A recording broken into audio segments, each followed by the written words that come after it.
past many years, a lot of movies have featured the character I would call the monster mentor, by which I mean an elder who brings his young charge to achievement through the toughest kind of tough love. Think, for example, of Lou Gossett Jr.'s famous character in Officer and a Gentleman, who brings Richard Gere's character through his paces in the most, insistent way and brings him to excellence. Think of the brutal drill sergeant in Full Metal Jacket, who forms one of his charges for war, even as he leads another one to violence and to suicide.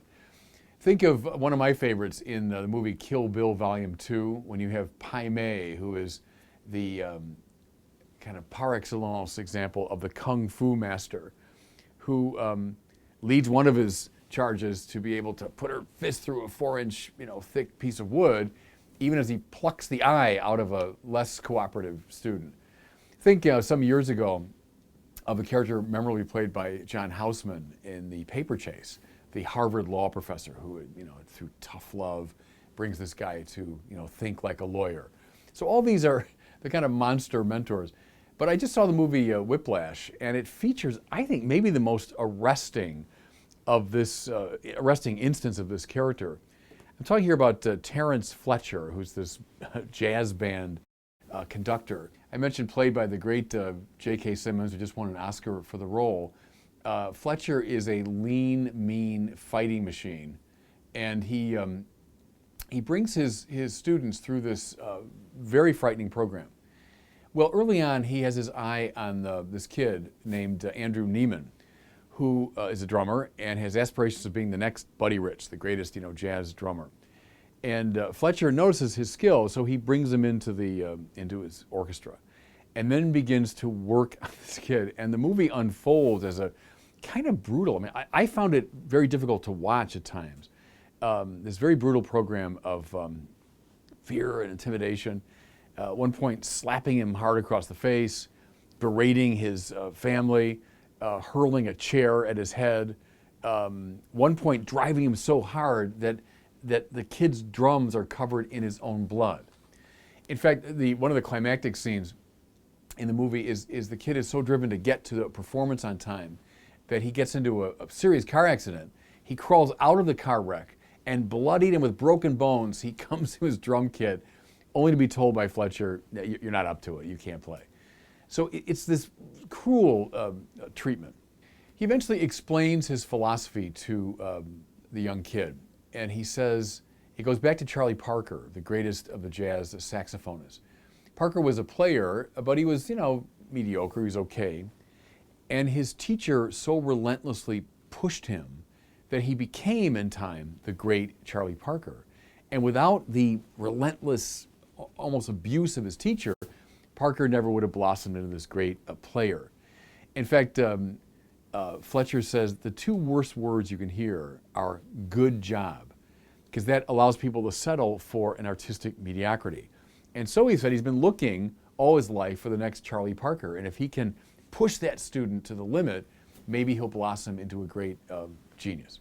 Okay, I like the movie for a lot of reasons. I mean, it raises a lot of interesting questions about art, about beauty, about mentorship, about fatherhood, about finally the psychological price you pay for aesthetic excellence. What's the right balance between those two things?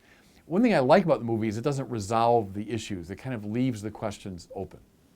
But here's what struck me as I was watching it from a spiritual perspective. When I was coming of age in the years after Vatican II, there was a great stress placed on letting people go their own pace. And the spiritual director would just kind of walk with somebody. A great stress was placed on self-acceptance, neurotic guilt, coming on strong. All that was sort of frowned upon. The spiritual master, the director, will just, walk with you very gently. I wonder at times if we paid too high a price for that, namely allowing too many people to settle for a kind of spiritual mediocrity. Were we saying for several decades, basically, good job to people spiritually?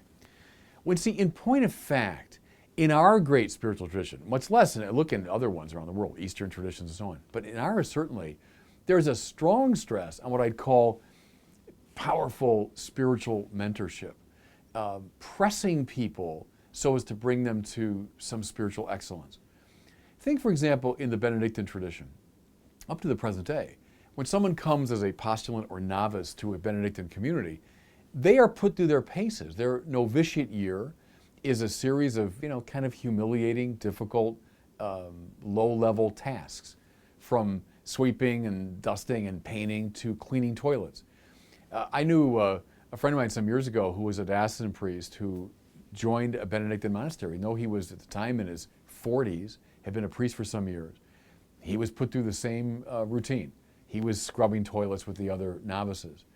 Or think in the Ignatian spiritual tradition, the spiritual exercises of Ignatius. Ignatius talks about detachment, becoming detached from things that have become too important to us. He also says we should agere contra, which means act against. If you tend toward pride, well then take the lowest place. Be pushed into a stance of humility. If material things are your hang-up, be pushed into poverty. Indeed, pray for the very thing that you are most afraid of, agere contra. I remember some years ago, I went on an Ignatian retreat. Now, I'd been through the 1970s when I was a young guy and getting into the seminary. I knew what those retreats were like, very, non-directive and just, I walk with you and you find your own way and all this. What I found first surprising, but then very exhilarating, was the fact that my Ignatian spiritual director was putting pressure on me. He was compelling me to do things I didn't want to do. He was forcing me, like I said, would it be okay if I didn't do a full hour of prayer each, like morning, noon, and night? No, you do an hour. Remember, Ignatius was a soldier, and there's a soldierly quality to the exercises. And my director was treating me like a soldier.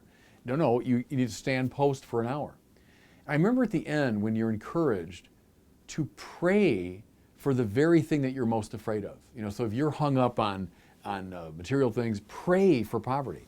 If you're hung up on honors, pray to be dishonored.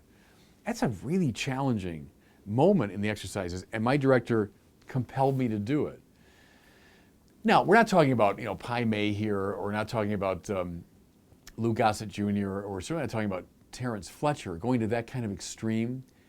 I mean, certainly, I would never advocate for a minute the use of violence or the sort of neurotic aggression that Fletcher uses. But I'm going to say this. Can we draw at least something from that example of spiritual mentorship? The importance of pressing people a bit, of going after them lest they settle for spiritual mediocrity. Because here's the thing. Think of drumming. So here's this kid who wants to be a drummer.